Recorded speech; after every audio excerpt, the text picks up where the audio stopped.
Ma'da bitta isqirtli ma'budi bor. Men prikol qilib Islovodjon aka deb qo'yaman.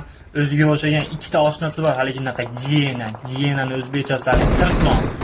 Haligi odamni jicha-picha puli bor, ikkita oshnasi bu odamni puli uchun gaplashadi. Shunchaligini bunday ko'rsatib qo'ysam, haligi ikkitasi dirijorsinga qilib haliginaqa yuzak kuladi. Bilinadi bu tomonda turgan odamga, что bu insonlar bu odam bilan puli uchun gaplashadi. Uchala to'xtatib ekan, to'planib o'tib ketyapti, islohni desam, o'zi menga prikol qilib, meni ustidan kulishni boshladi.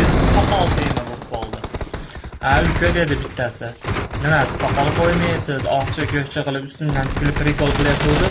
Ana Islovodjon akamiz gap kelib ketdimi deb berdi. Endi soqolam deb berdi, erkakdan chiqdi deb berdi. Ha, uyni ani erkak yo'gan deb meni qisib qoldi, o'zi menga ketdi.